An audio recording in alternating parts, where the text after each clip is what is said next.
म्हणजे आपल्या संस्कृतीत नदीला आईचा दर्जा दिला जातो. गोदामाई, कृष्णामाई, गंगामय्या या आपल्यासाठी केवळ नद्या नाहीत, तर त्या जीवनाचा स्रोत आहेत. या नद्यांभोवतीच खरं तर आपली संस्कृती बहरली. एकीकडे हे चित्र असलं तरी या आई समान नदीचं तिच्या मुलांकडून जेव्हा प्रचंड हाल सुरू आहेत ना, त्यावेळी भिवंडीचं उदाहरण समोर येतं. एकेकाळी अख्ख्या भिवंडी तालुक्याला पोचणारी कामवारी नदी सध्या अखेरच्या घटका मोजते. सांडपाणी, कंपन्यांमधलं रसायनयुक्त पाणी, कचरा सगळं काही या नदीत सोडलं जातं आणि त्याकडे कुणाचंही लक्ष नाही. किंबहुना जाणून बुजून लक्ष दिलं जात नाही असा भिवंडीतल्या नागरिकांचा आरोप आहे. पाहुयात महापालिकेच्या महामुद्देमधला स्पेशल रिपोर्ट.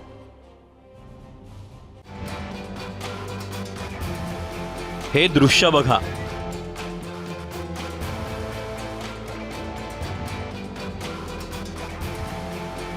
तुम्हाला वाटेल हा नाला आहे किंवा फुटलेलं गटार, पण तसं नाहीये.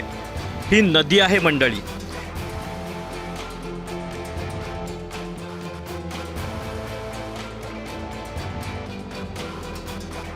एकेकाळी या नदीचं पाणी पिण्याजोगं होतं असं सांगितलं तर आज कुणाचाही विश्वास बसणार नाही.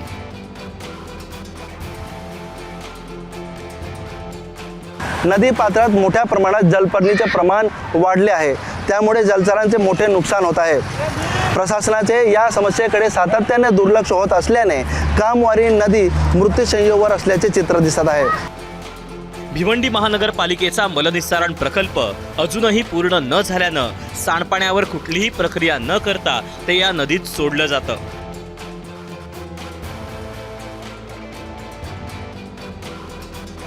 तसंच पलीकडे खोणी आणि शेलार गावात असलेल्या डाईंग आणि सायझिंग कंपन्यांमधून रसायनयुक्त पाणीही थेट नदीत सोडलं जातं.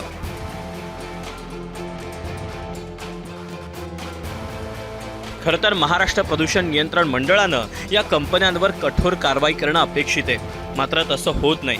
उलट प्रदूषण नियंत्रण मंडळाचे अधिकारी या कंपन्यांकडूनच लाच घेतात असा थेट आरोप इथले नागरिक करतायत. याला फक्त दोषी आयुक्त आहे आणि हे जे पर्यावरण अधिकारी आहेत, हे पर्यावरण अधिकाऱ्यांना तर त्यांना सस्पेंड केलं पाहिजे. और साफसफाईच्या नावावर, गाळ काढण्याच्या नावावर, सगळ्यांच्या नावावर फक्त कागदोपत्री राहिलेलं आहे आणि सगळे पैसे गिळण्यात आलेले आहेत. नदीला पहिले एवढं स्वच्छ पाणी होतं, तेव्हा आमचे घरचे सर्व कपडे वगैरे धुवायला यायचे, तेव्हा त्यांच्या जोडीला आम्ही आंघोळ वगैरे करायला यायचो, तेव्हा साफसुथरा पाणी होता. पण आत्ताचा या प्रशासन आणि यांच्या नगरपालिकेमुळे पाण्याची अवस्था बघून मला असं वाटते की या नदीला एक गटारीचा रूपांतर आलेलं आहे. प्रदूषण ही एकमेव समस्या नाही. नदीपात्रात मोठ्या प्रमाणात अनधिकृत बांधकामं उभी राहिली आहेत. रहिवासी इमारतींपासून ते दुकानांपर्यंत सर्वच काही या नदीवर अत्याचार करून बांधलं जात आहे. पण भिवंडी महानगरपालिकेला बहुतेक इथे काहीच दिसत नाही. या अनधिकृत बांधकामाचा फटका मात्र इथल्या नागरिकांना बसतो. कारण नदीचं पात्र छोटं झाल्यामुळे दरवर्षी पावसाळ्यात इथे पूर येतो. लोकांच्या घरात पाणी जातं, ज्यामुळे त्यांचं मोठं नुकसान होतं. पाणी मोठ्या प्रमाणात घुसतं आहे, त्यामुळं मालमत्तेची हानी होते, जीवितहानीही होते आणि हे दरवर्षी होत आहे. फक्त आश्वासनांची खैरात केली जाते. एक वरवर अशी कारवाईची मंडळ, प्रदूषण मंडळ असेल किंवा संबंधित जे खाती असतील यांच्याकडनं एक कारवाई केल्याचा दिखावा केला जातो, पण प्रत्यक्ष मात्र याच्यामध्ये मोठ्या प्रमाणात भ्रष्टाचार सुरू आहे.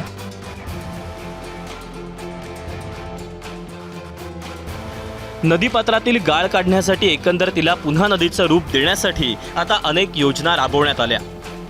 1999 ते 2003 या काळात कामवारी नदी स्वच्छतेसाठी केंद्र सरकारकडून 5.5 कोटी मिळाले. त्यातून पालिकेनं एक पोकलेन मशीन, एक बॅकहॉक आणि 20 डंपर खरेदी केले. मात्र नंतर त्याचा वापर न झाल्यानं सर्व सामुग्री भंगारात विकावी लागली. नंतर जिल्हास्तरीय जैवविविधता समिती स्थापन करण्यात आली, मात्र त्याचा फारसा परिणाम झाला नाही. सेंट्रल इन्फ्लुएंट ट्रीटमेंट प्लांट उभारण्यास सुरुवात केली होती, मात्र नंतर प्रकल्प रखडला. शासनाच्या जलसंधारण विभागानं ज्यांना जलनायिका ही उपाधी दिली त्या डॉक्टर स्नेहल दोंदे यांनी देखील प्रशासनावर परखड टीका केली. MPCBकडनं कसल्याही प्रकारच्या फॅसिलिटी दिलं गेला नाही आहे आणि कॉर्पोरेशनकडनं जी STPची जी कॅपॅसिटी आहे ती नुसतं 11 MLDची आहे. ह्याचा अर्थ पूर्ण जी घाण ड्रेनेज आहे सर्व काही डायरेक्टली नदीमध्ये सोडलं जातो आहे. आज नदीची जर अवस्था बघितलं तर नुसतं ही घाण घेऊन चालली आहे नदी, जिथे की याच्यात पूर्णपणे इकॉलॉजिकल रेस्टोरेशनची गरज आहे. समस्या इतकी गंभीर असून देखील प्रशासनाला त्यांचं म्हणावं तेवढं गांभीर्य नाहीये असं खेदानं म्हणावं लागतं. निश्चितच यात नदीकृत बांधकामं असतील किंवा नदी स्वच्छता असेल या अनुषंगाने भिवंडी महानगरपालिका, त्याचबरोबर पोल्युशन कंट्रोल बोर्ड, त्याचबरोबर ग्रामीण भागातला जो एरिया आहे त्याबाबत जिल्हा परिषद यांच्याशी चर्चा करून त्यातून कारवाई झाली पाहिजे अशा पद्धतीचं या कार्यालयाचं सुद्धा मत आहे. प्रशासकीय अनास्था काय असते ते या कामवारी नदीच्या दुरावस्थेकडे पाहून कळतं. आत्तापर्यंत भिवंडीला अनेक मनपा आयुक्त मिळाले, नदीच्या स्थितीत मात्र कुठलाच फरक पडला नाही. अनमोल सागर यांनी नुकतेच भिवंडीचे नवे मनपा आयुक्त म्हणून त्यांची नियुक्ती झाली. आधीच्या आयुक्तांप्रमाणे ते न वागता आयुक्त सागर तरी या नदीला जीवनदान देतील अशी आशा भिवंडीकर बाळगून आहेत. अनिल वर्मा, ABP माझा, भिवंडी. ABP माझा, उघडा डोळे बघा नीट.